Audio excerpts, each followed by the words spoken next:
Halo teman-teman semuanya. Sekarang tanggal 10 Mei, hari Sabtu, jam 10:20 pagi di New York.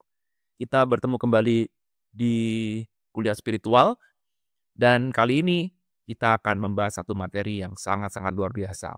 Oke, siapkan buku catatannya, duduk yang santai, rileks. Kita akan segera mulai pembahasan kita. Oke. Nah, kita akan mulai materi kita dengan sebuah kejadian yang sangat umum sekali. Ya, kejadiannya adalah misalkan contoh misalkan Budi, ya, Budi selalu pakai nama Budi. Kenapa Pak pakai nama Budi?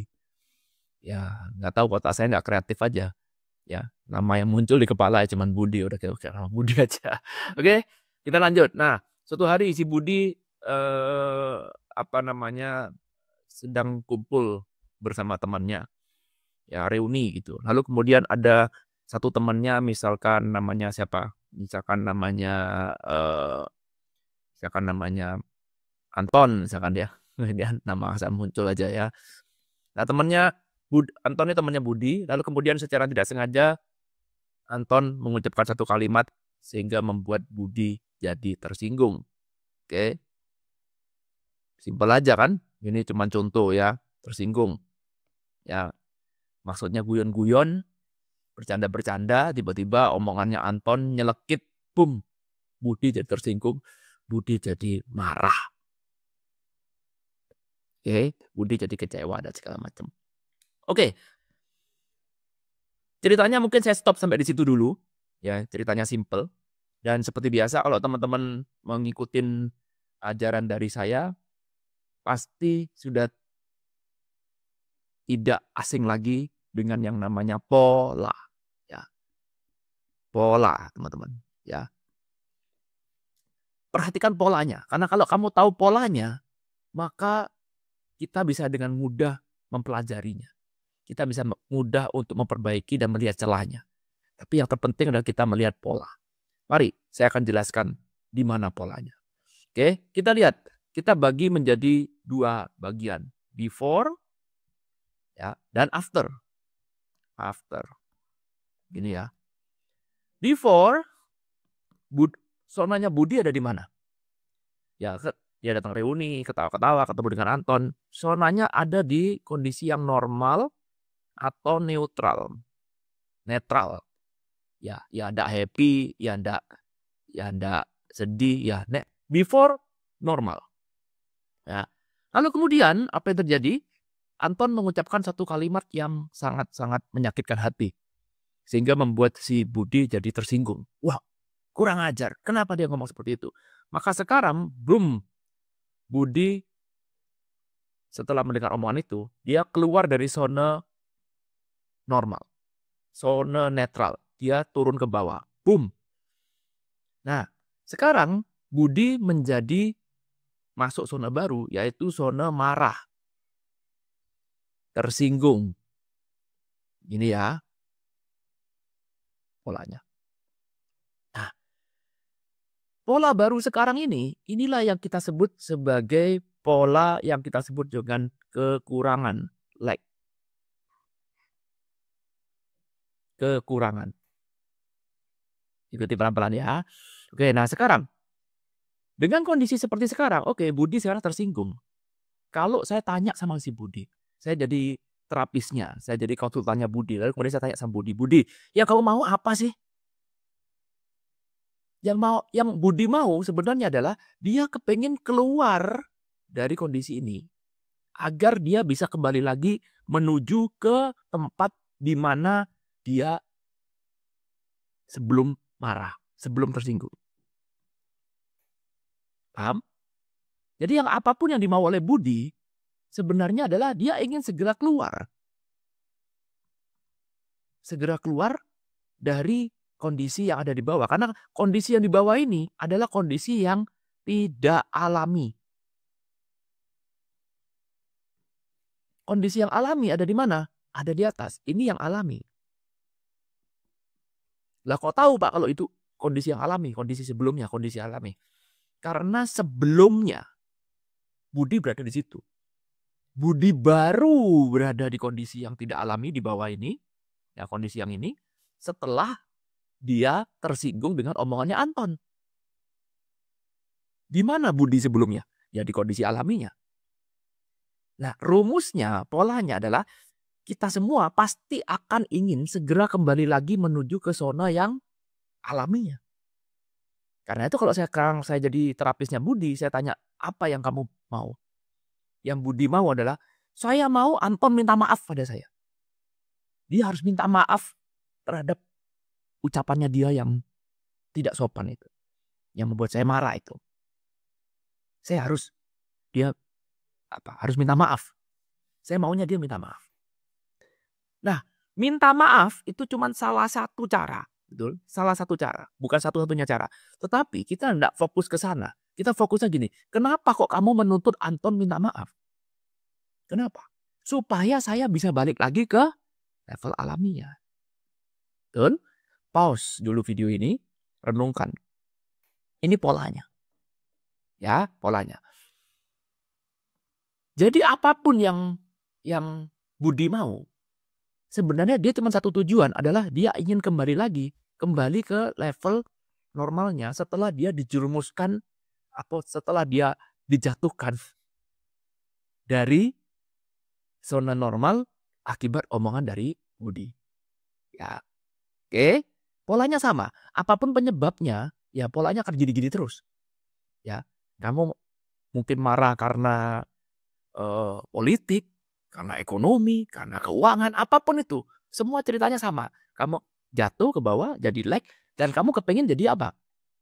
Jadi sembuh lagi. Dikatakan sembuh itu kalau apa? Kalau kembali lagi ke atas.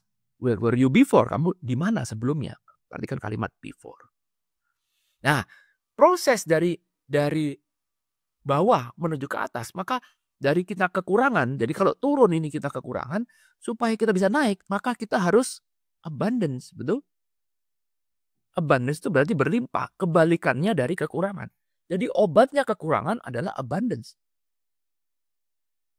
Nah, supaya kita bisa kembali lagi ke atas, kita perlu dosis abundance. Ya, dosis abundance. Nah, saya terusin lagi. Apa yang terjadi kalau seandainya, kita mau seandainya aja. Seandainya akhirnya Anton minta maaf nih, beneran nih. Tiba-tiba Anton denger Budi tersinggung karena omongannya, karena guyonannya kemarin. Lalu kemudian sekarang Anton mendatangi rumahnya Budi, lalu kemudian dia bilang, Budi sorry ya. Kemarin saya mungkin bercandanya terlalu kelewatan. Sorry ya Budi ya. Lain kali saya nggak ngulangi lagi. Sorry ya, saya nggak sengaja. Saya nggak tahu kalau kamu tuh bikin tersinggung. Saya nggak ada maksud kok untuk bikin kamu tersinggung. Sorry ya Budi ya. Jadi kita masih tetap berteman kan? Iya ya. Oh Budi, oh iya ya, iya benar. Maka apa yang terjadi? Yang terjadi sekarang Budi memaafkan Anton. Budi kembali lagi ke atas. Nah, supaya Budi bisa memaafkan, maka Budi harus abundance.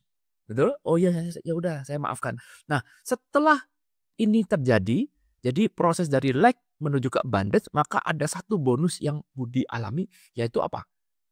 Kelegaan. Aduh, plong lah akhirnya. Aduh, enak dah, lega. Ya. Nah, kata lega ini, kalau dalam bahasa Inggrisnya kita sebut sebagai fulfillment. Catat ya. Fulfillment. Kata leganya ini. Oke, dah. Jadi, sekarang kalau sekarang kita masuk lagi dengan lebih dalam lagi. Nah, lebih dalam lagi. Seandainya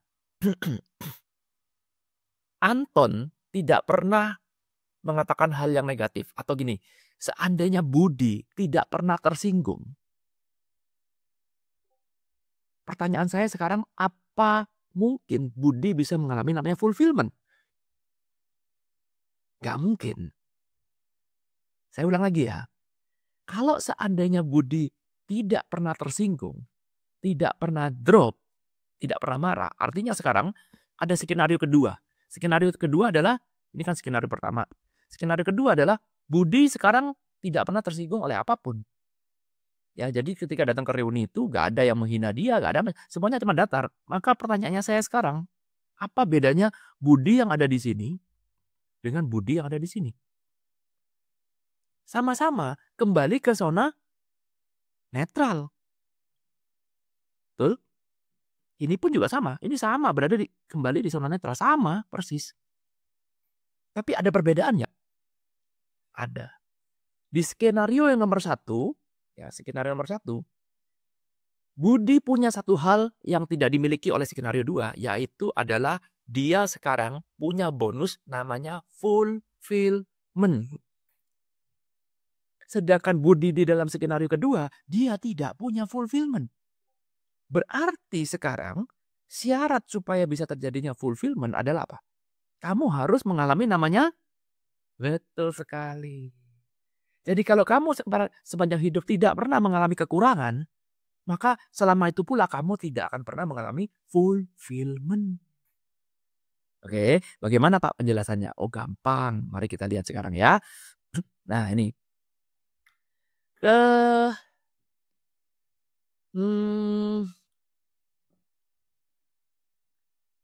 Kita tidur di ranjang atau kasur ya, ranjang ya, yang sama. Oke. Ranjang yang sama terus selama kurang lebih misalkan 5 tahun lah. Oke. Ranjang ini adalah ranjang yang ya biasa lah ya. Yang biasa kita tidur di sini. Oke. Biasa lah. Nggak mahal-mahal banget. Nggak murah-murah banget. Oke lah.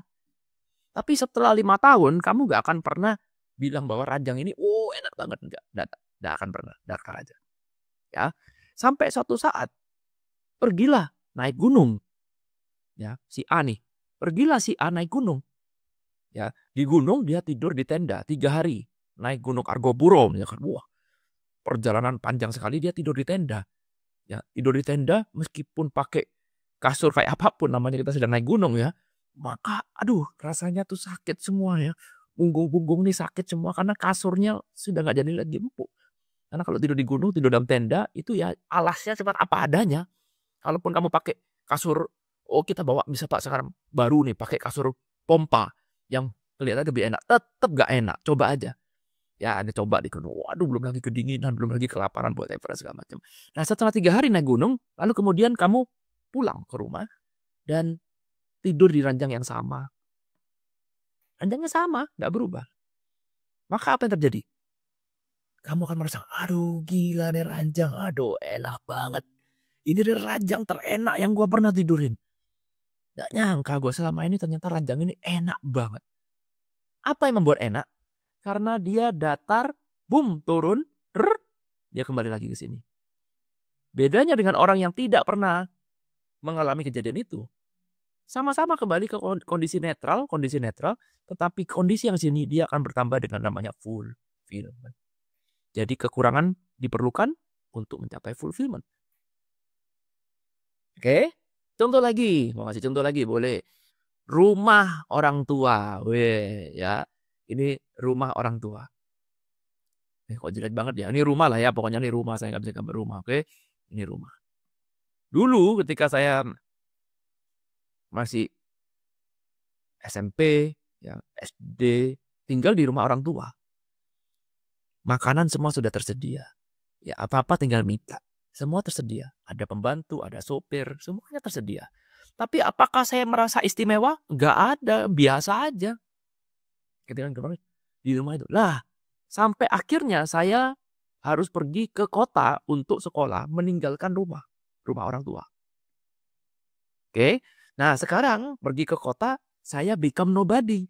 Gak ada sopir, gak ada pembantu, ya kan? Apa-apa harus pergi sendiri, harus masak sendiri, mikirin tiap minggu, aduh gue makan apa ya? Hari ini gue makan apa ya? Mulai mikirin. Selama ini biasanya kan cuma tersedia, tinggal perintah-perintah. Sekarang mulai mikirin. Kadang-kadang gak ada menu, udah lah masak Indomie aja lah. Yang penting kenyang lah. Yang penting enak lah. Ya kan? Tetapi ya mulai merasa gak enak. Ya, aduh kok begini, kok begitu. Sampai suatu saat saya pulang liburan ke rumah orang tua. Lagi libur. Waduh kok enak banget ya. Kok enak banget ini.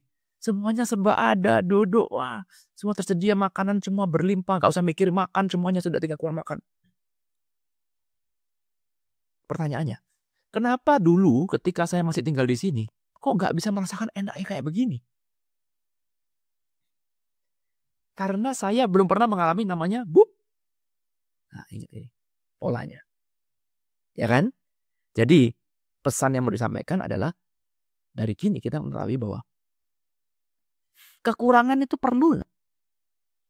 Perlu. Perlu sekali. Dan percaya nggak percaya, hidup kita, tujuan dari hidup kita itu apa sih? Coba kita renungkan. Ngapain sih kita hidup di dunia ini? Apa yang kita punya yang nanti pada saat pada saat nanti kita mati kita nggak punya lagi. Apa? Itulah tujuan kita kan. Sebenarnya kalau misalnya kita mau tanya, apa bedanya orang mati dengan orang hidup? Beda jadi mana? Karena kalau kamu jawab perbedaan itu, maka kamu akan muncul tujuan kamu hidup di dunia itu apa? Tujuan hidup di dunia adalah ini. Orang mati nggak bisa mengalami fulfillment. Jadi tujuan hidup di dunia ini bukan untuk menjadi sempurna. Bukan. Bukan untuk jadi netral-netral aja, aman-aman aja. Bukan. Bukan untuk menjadi, saya mau menjadi orang yang nggak pernah melakukan kesalahan. Orang yang selalu ayem-ayem aja hidup. Bukan itu. Orang yang separuh dewa. Yang pokoknya sama jadi dewa. Nanti kalau kamu mati, kamu juga jadi dewa kok. Kan? Karena gini, sebelumnya, before kamu ya sudah mendapatkan apapun yang kamu mau. Lalu kenapa kamu mau susah-susah datang ke dunia ini? Untuk experience lack. Karena hanya di dunia ini, kamu bisa mengalami namanya kekurangan. Oke, renungkan ya, mulai masuk lebih dalam lagi. Kekurangan yang nanti bisa dijadikan bahan untuk menjadi abundance dan kamu akan mendapatkan fulfillment-nya. Itulah tujuan kamu hidup di dunia. Oke. Ya, jadi ini mengubah pola pikir kita. Jadi kalau misalnya tadi kita lihat, oke, Budi tersinggung karena Anton. Apakah Anton salah? Secara kacamata spiritual ya. Apakah Anton salah menghina Budi? Budi bisa terhina karena apa aja. Budi bisa terhina bukan karena faktor eksternal, karena faktor internal.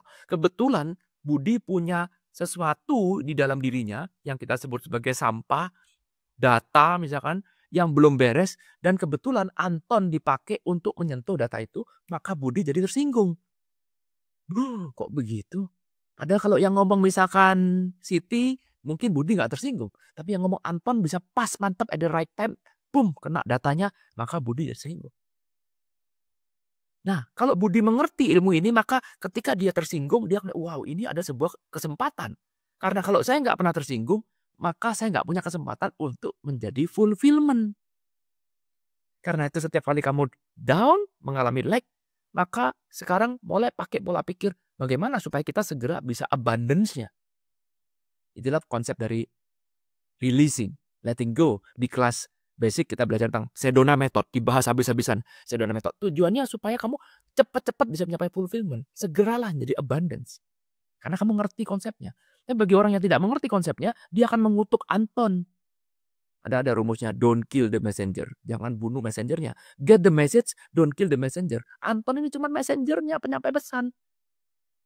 Ambil pesannya, langsung kemudian be abundant. Oh ini, ya. Bahwa lack, it's fine. Lack, saya mengalami kekurangan, itu nggak apa-apa. Bahwa kamu marah, sedih, kecewa, nggak apa-apa. Yang penting kamu tahu big picture-nya. Bahwa ini ada opportunity besar, ada potensi yang besar untuk menjadi fulfillment.